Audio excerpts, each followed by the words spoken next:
Buenas tardes.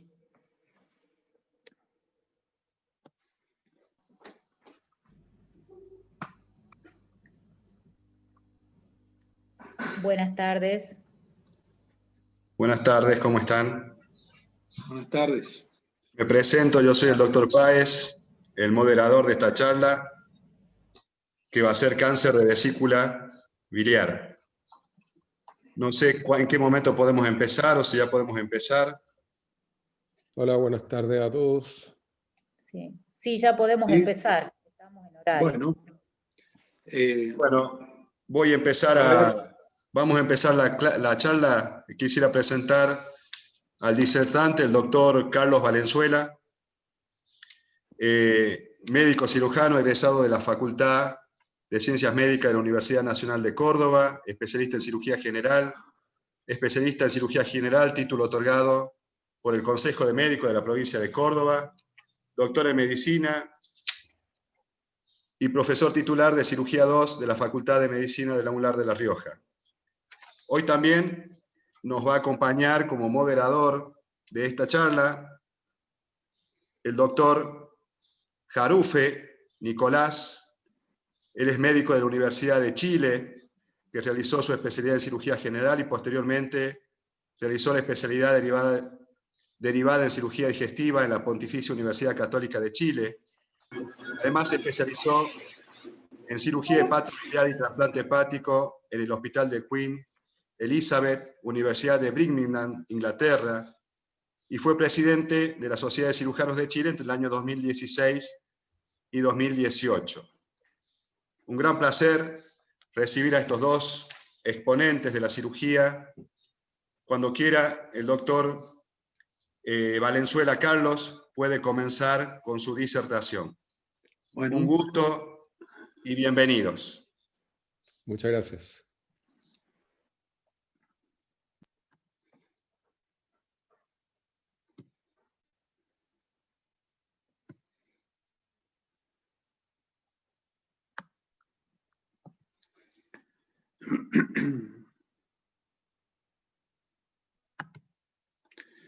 Vamos a ver si se ve ahí. Antes que nada, doctor Páez, Sí, doctor, perfecto. quiero agradecer a las autoridades organizadoras de este congreso por haber tenido la gentileza de invitarme a compartir con ustedes este tema tan interesante y problema para los cirujanos generales. Aparte, es un gusto que en esta sesión esté Nicolás, el doctor Jarufe, en este tema, así que muchas gracias. Para comenzar, vamos a tocar el tema en realidad hoy. El cáncer de vesícula es un cáncer agresivo, de pobre sobrevida, y cuando da síntomas en general es una enfermedad avanzada. Con frecuencia el diagnóstico se hace en el postoperatorio y hay algunas publicaciones donde nos llama la atención de que hay un porcentaje de aplicación inadecuada en pacientes que potencialmente son resecables. Por eso, si uno mira este cuadro abajo a la derecha, es como que desde el año 91 al 2005 poco se ha progresado en los resultados, en la sobrevida de estos pacientes. Si vamos a hablar de epidemiología, bueno, quiero destacar de que nuestro país hermano, Chile, es el país de mayor incidencia en el mundo. En Argentina este porcentaje es mucho menor, oscila entre un 3 a un 10%. En nuestra institución el porcentaje está alrededor del 3 o el 4%. De unas 3.000 colecistectomías encontramos 11 pacientes que tienen cáncer de vesícula. Y que como acá hay gente en formación, también uno tiene que tener en cuenta la detección temprana en considerar estos elementos. Mujer mayor de 65 años, colelitiasis de larga data, hay una vesícula en porcelana que es preneoplásica, o en los pólipos que tienen un tamaño mayor de 10 milímetros. Yo he basado esta charla en estos diferentes tópicos que trataré de resumirlos en estos 20 minutos. Primero es el diagnóstico. Y bueno, en el momento del diagnóstico puede ser preoperatorio, en el intraoperatorio o en el posoperatorio. Tengo un dato importante en el preoperatorio, el tumor no incidental, realmente es bajo el porcentaje, por lo general es menos del 10%. Puede ser asintomático, uno lo puede encontrar en un hallazgo ecográfico, o puede dar síntomas, pero síntomas inespecíficos.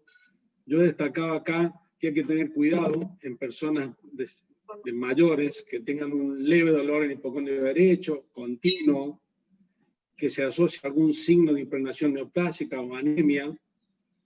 Si llegan a producir ictericia, por lo general es una ictericia progresiva y silenciosa. Y también hay que tener en cuenta que un 20% aproximadamente puede debutar un cáncer de vesícula con un proceso clínico de colecistitis aguda.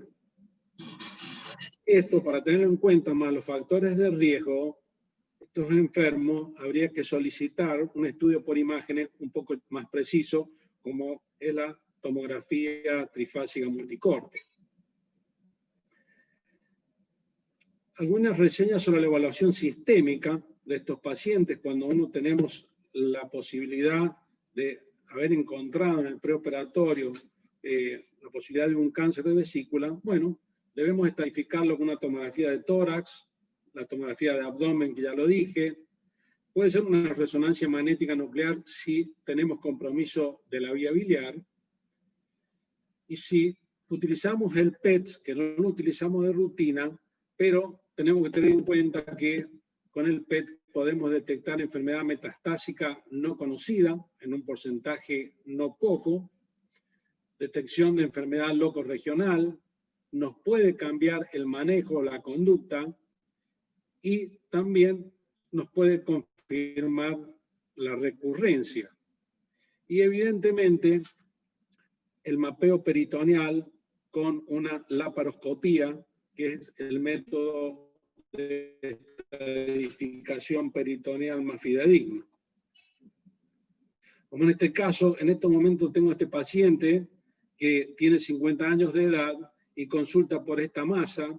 Hicimos un PET y encontramos captación de los ganglios N1 del pedículo hepático. Y bueno, evidentemente este enfermo, posibilidades quirúrgicas muy pobres, así que evidentemente estamos en tratamiento con el grupo de oncólogos. Si el diagnóstico es intraoperatorio, acá uno lo tiene en forma incidental porque está operando una litiasis vesicular, y acá se nos plantea este interrogante: ¿qué hacemos? ¿Continuamos con la cirugía o la diferimos para más adelante? Si tenemos que continuar con la cirugía, por lo general se sugiere convertirla en una cirugía convencional, una exhaustiva opcional, tratar de corroborarlo con una biopsia, y ahí vamos a determinar si el paciente, en base a este mapeo de la cavidad abdominal, es resecable y si estamos en un centro de complejidad o con equipo entrenado. Lo que sugiere es la cirugía radical en bloque, pero bueno, tenemos alguna evidencia bibliográfica que la resección inmediata o versus diferida no hay una modificación en la supervivencia estadísticamente. Si se decide diferir la conducta receptiva, estos son los motivos importantes que el enfermo merece una correcta estadificación, tener en cuenta el consentimiento informado, sobre todo sobre la cirugía que se va a abordar. Y bueno, en ese caso se debe suspender la colecistectomía, hay que tratar de no comprometer la resecabilidad, no modificar el plano quirúrgico, evitar que se nos rompa o que haya un derrame de bilis y tratar de obtener una biopsia. O sea, para el postoperatorio realmente es importante esta imagen donde el anatomopatólogo es esencial, que debe estudiar en forma importante y exhaustiva la pieza, porque veo que hoy los cirujanos que operan la litiasis vesicular, cuando sacan la vesícula se la dan a la instrumentadora, lo ponen en una bolsa, y nosotros en nuestra formación recuerdo que no podíamos entregar la vesícula para estudio histológico si el cirujano no hacía una revisación de la pared vesicular. Que creo que eso hay que destacarlo nuevamente porque uno puede encontrar un dato, se lo puede marcar e informar al anatomopatólogo para que lo estudie exhaustivamente. El estudio del carcinoma incidental por anatomía patológica, esa evaluación histológica es importantísima porque es que nos va a establecer el camino a seguir con ese enfermo. Está en todos los libros la clasificación TNM en cuatro estadios. Tenemos el T1A, que es el tumor que engloba la lámina propia, el T1B, que llega a la capa muscular, el T2, que llega a este tejido perimuscular, que sin invadir la serosa hacia la cavidad peritoneal ni invadir el hígado. Pero ya en el T3 sí sobrepasa, sale de la vesícula y puede invadir el hígado o puede invadir el peritoneo o algunos órganos abdominales. Y después tenemos el T4, donde se le suman los compromisos vasculares del pedículo hepático. Si seguimos con las consideraciones terapéuticas, creo importante destacar estas. Primero, la resección hepática. Si la resección va a ser atípica y el lecho, evidentemente se reseca el tejido hepático de unos 3 o 4 centímetros. Hay publicaciones que no hay diferencias estadísticamente significativas en la supervivencia, o puede ser una resección anatómica, la típica resección del segmento 4B y el 5. Quien lo defienden dice que facilita la obtención de márgenes negativas y estirpa el territorio correspondiente a las venas císticas, por lo cual la recurrencia sería menor. Si vamos a hablar de la linfadenectomía, hay que tener en cuenta que es un factor importante de pronóstico y de supervivencia. Ustedes ven acá, en base al estadio tumoral, es el compromiso linfático. El T1A es bajo, de 0 a 2,5%, el T1B de un 5 a un 16%, el T2 del 9 al 30%, y así vamos progresando y aumentando las posibilidades de compromiso linfático de acuerdo a la profundidad del tumor.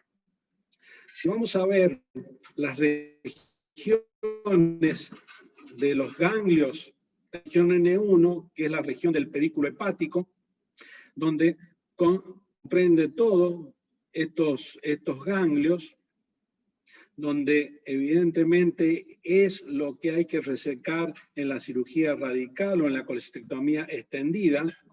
Después tenemos los estadios de N2, donde ya son ganglios más a distancia del tronco ciático, retrodenal, o estos de mesentérico intercava aórtico, donde uno ya considera que es una enfermedad extendida y metastásicas. He trazado esta línea porque realmente el pronóstico es mucho mejor cuando se trabaja la colecistectomía, la resección hepática y los ganglios de la región N1. Y hay publicaciones, por ejemplo, como esta de Shirai, donde dice que la sobrevida a los 5 años, si los ganglios son negativos, está alrededor del 80%, y si son positivos, se reduce a la mitad. Por eso es un factor pronóstico y de supervivencia importante a tener en cuenta.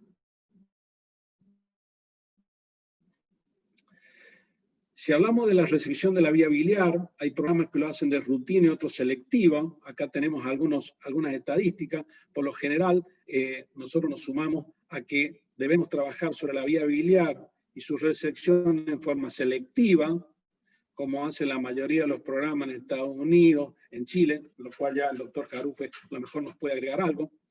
¿Y por qué selectiva?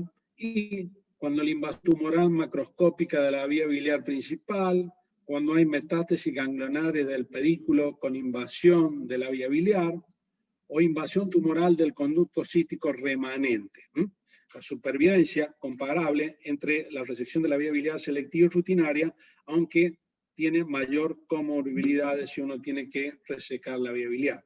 Nosotros nos enrolamos detrás de esta conducta, trabajar sobre la vía biliar en forma selectiva. Como en este caso, un hombre de 63 años con una ictericia indolora, donde tuvimos que además de extirpar la vía biliar, donde vemos acá toda esta masa tumoral que invadía la vía biliar con la dilatación de ambos hepáticos. Se le hizo un hepático yayuno anastomosis cerca de la confluencia, donde el enfermo después tuvo una sobrevida de 28 meses, pero murió por recurrencia tumoral. El otro tema a tener en cuenta es si resecamos en la reintervención los puertos laparoscópicos.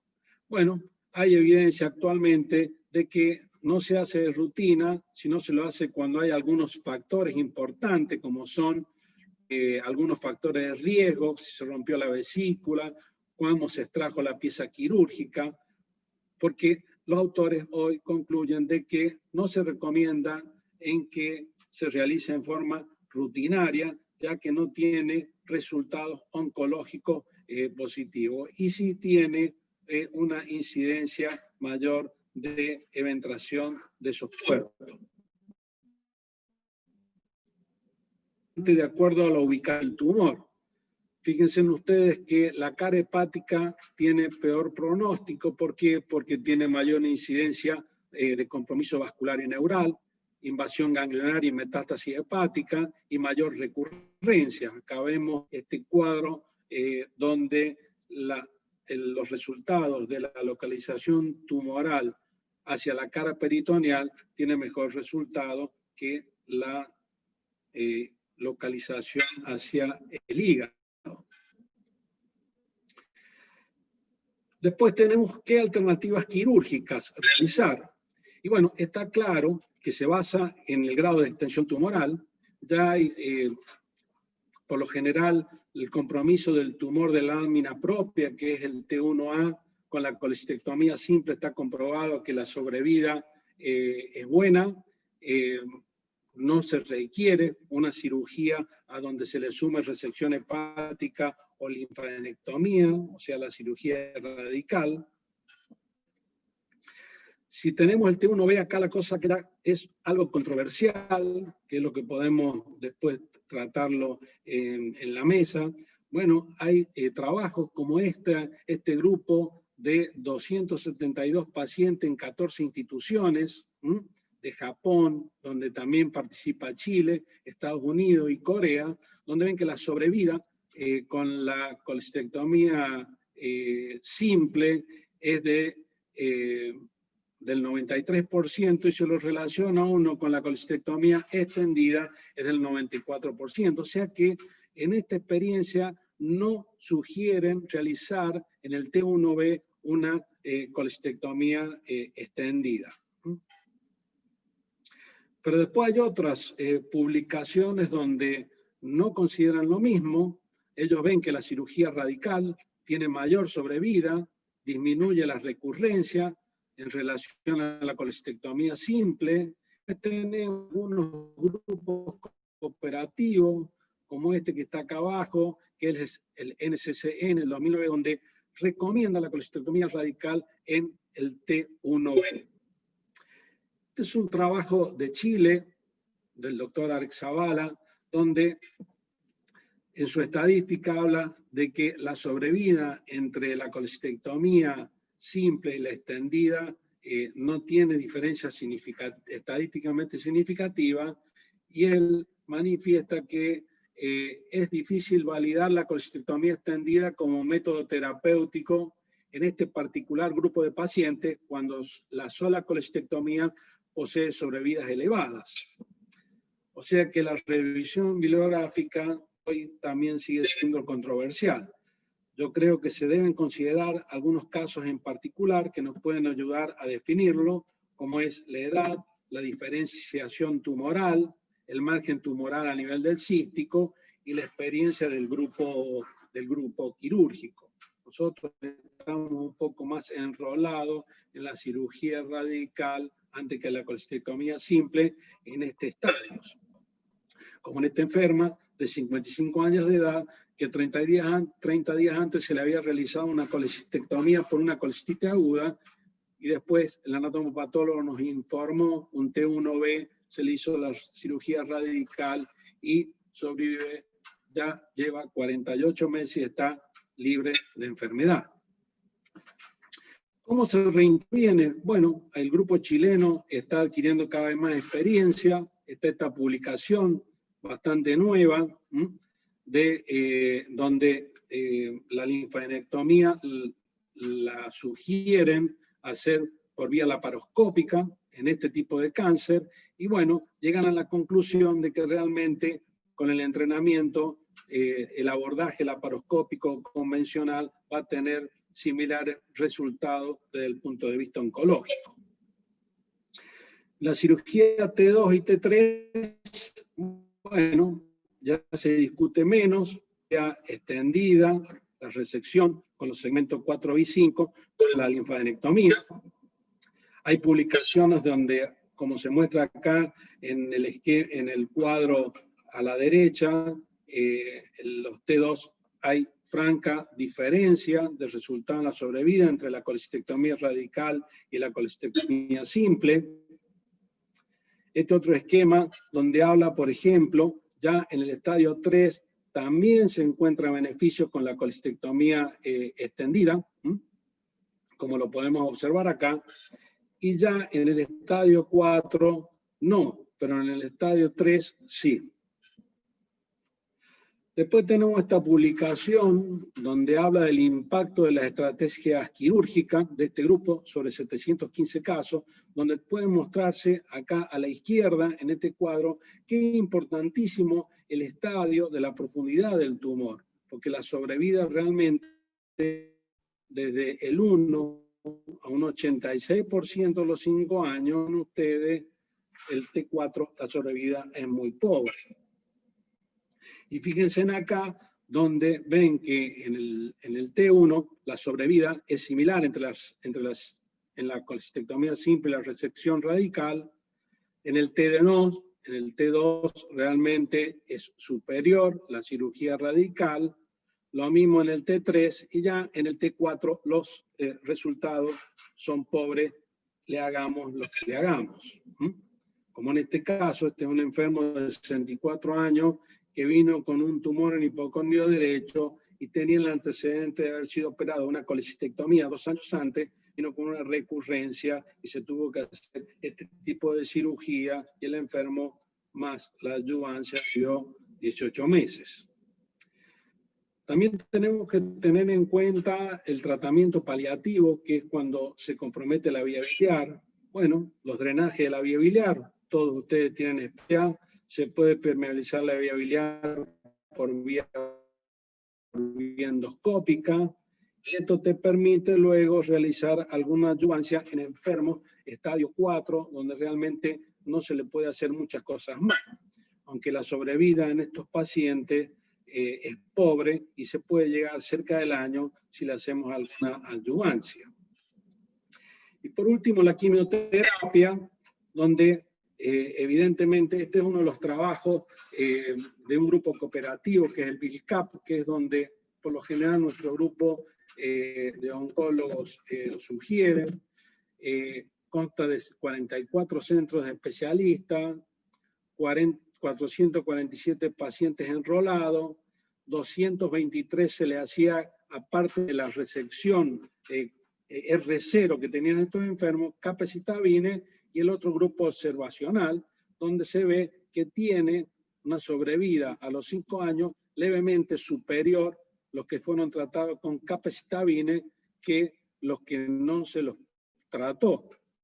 Recurrencia libre de la enfermedad también fue un poco más prolongado, aunque en estos números no hubo una estadística significativa, pero está claro que hacerle algo en los pacientes que se les realizó una cirugía radical con criterio R0, hacer algún tratamiento quimioterápico de adyuvancia.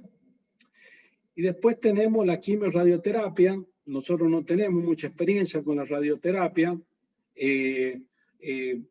Estaría indicado en pacientes que tienen alto riesgo de recurrencia. Está este trabajo de Kim, donde le realiza radioterapia externa más capecitabine, monodroga o con 2 drogas, y los resultados son levemente mejor, sobrevida 27 meses en relación a 13 meses. De todas maneras, todos estos tratamientos de adyuvancia no son concluyentes. ¿Por qué? Porque las series son heterogéneas, mezclan los carcinomas, los colangiocarcinomas intrahepáticos, los extrahepáticos y el cáncer de vesícula. Por eso es muy difícil sacar conclusiones muy valederas.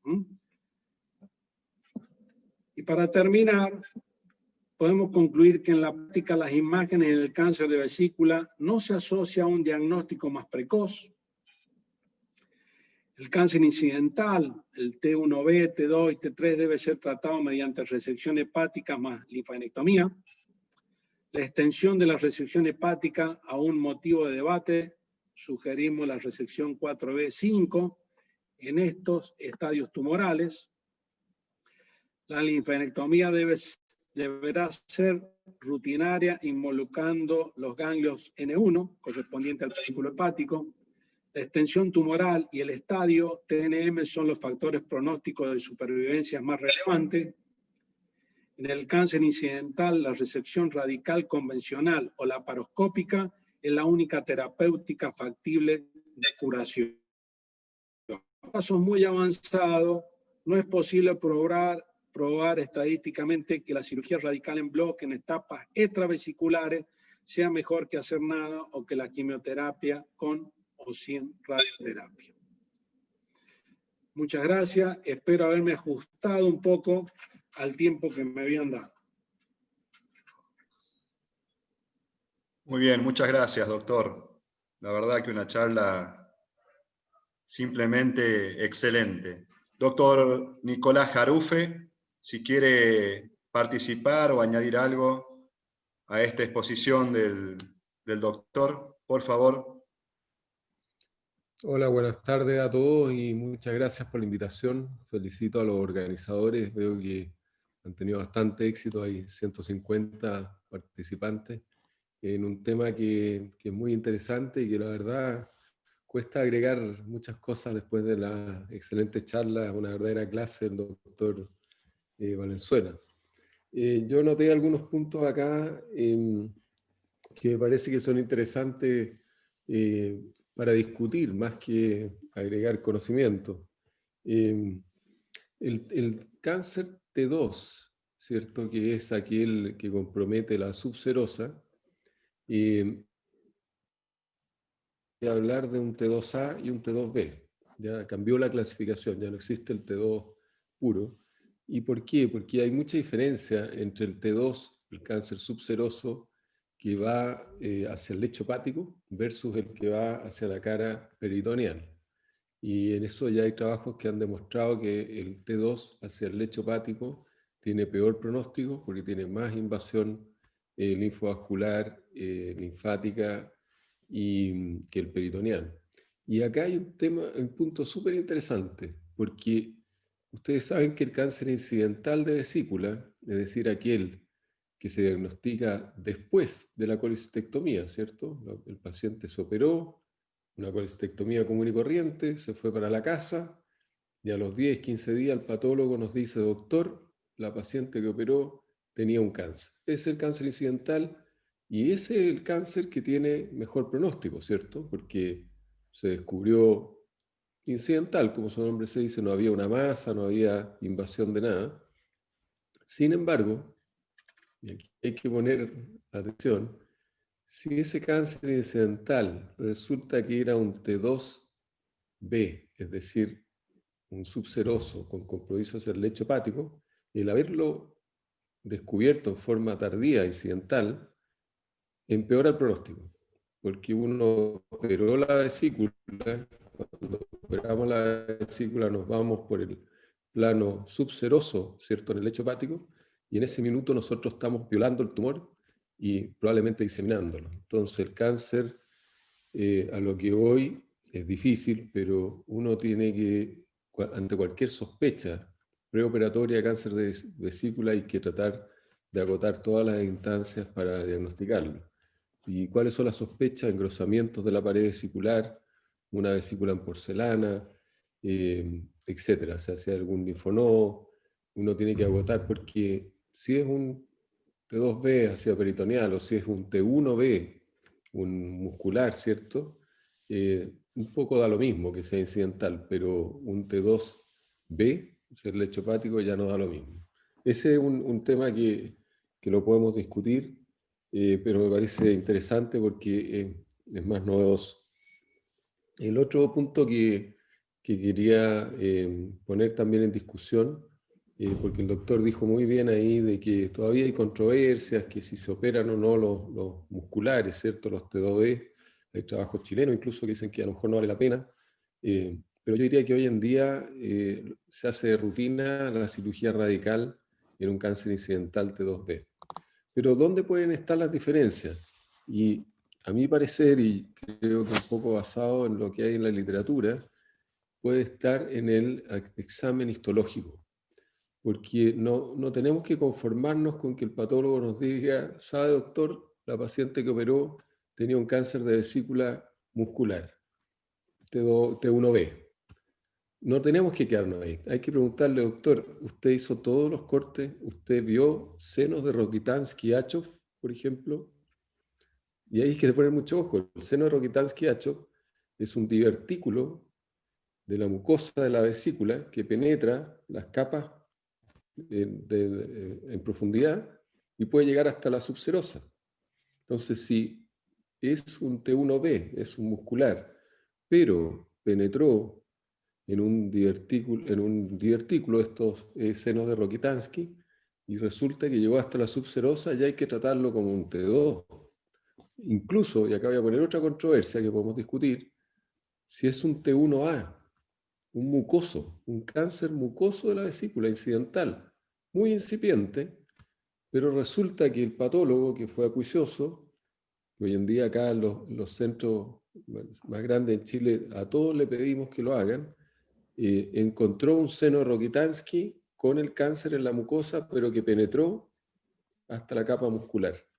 Ese paciente, que es un T1A, un mucoso, que nadie le haría una cirugía radical, ¿cierto? Le habríamos dicho, señora, usted está curada, tuvo mucha suerte, le sacamos la vesícula, salió un cáncer chiquitito, está curada.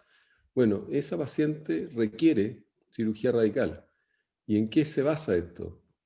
Histológicamente, la penetración en profundidad, pero si ustedes ven, el doctor mostró muy bien ahí, la sobrevida del cáncer mucoso de la vesícula, es decir, del T1A, no es 100%, es 85, 90%, es decir, se nos están muriendo pacientes con un cáncer incipiente, chiquitito de la vesícula. Yo creo que el tema está en el análisis histológico, así que debemos exigirle a los patólogos, hay unos trabajos muy bonitos del doctor Roa, que es un patólogo chileno, acerca de estos senos de Rokitansky-Achov.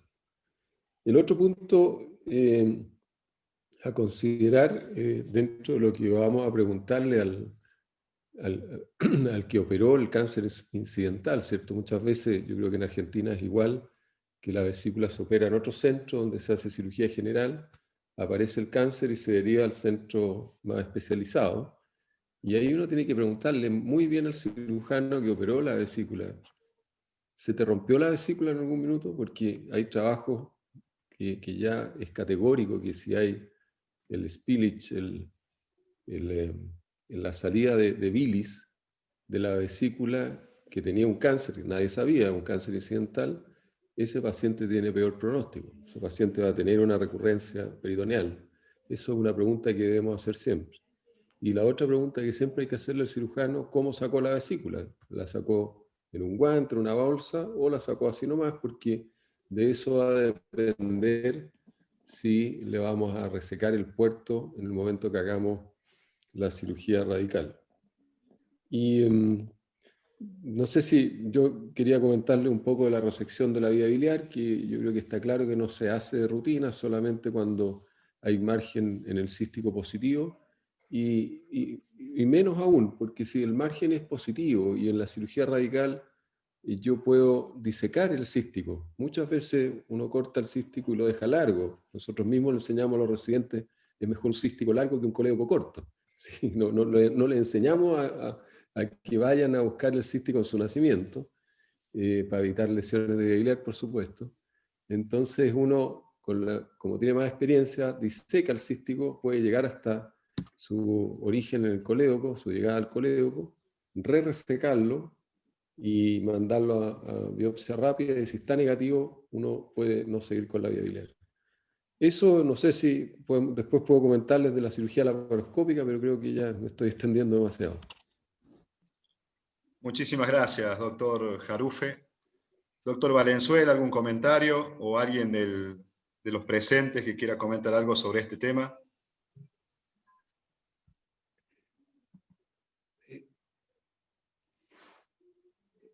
Sergio, Sí, doctor. la verdad que primero le agradezco a Nicolás, el doctor Jarufe, que los conozco de las reuniones HPV, la última que se hizo en Chile, en Villa del Mar. Quería reafirmar esto, el estudio histológico. Cuando discutimos con los anatomopatólogos, uno le dice, pero escúchenme, el anatomopatólogo chileno de Chile realmente realiza un estudio mucho más exhaustivo de la vesícula que ustedes. La primera respuesta que tengo al anatomopatólogo es, sí, ¿quién paga tantos cortes? Primera cosa. O sea que realmente es algo que ocurre en lo diario. Y por eso es lo importante del cirujano en participar en el estudio macroscópico de la pieza, el que el servicio de anatomía patológica tenga protocolizado si encuentra alguna displasia, porque a veces hay displasia de bajo grado, de alto grado, y en esas piezas uno tiene que realizar muchos más cortes para ver si encontramos la posibilidad de un carcinoma. Por eso creo que el anatomopatólogo es una pieza fundamental en este tema. Y creo que son ejemplos como los anatomopatólogos chilenos han aprendido a estudiar la pieza que es la vesícula biliar.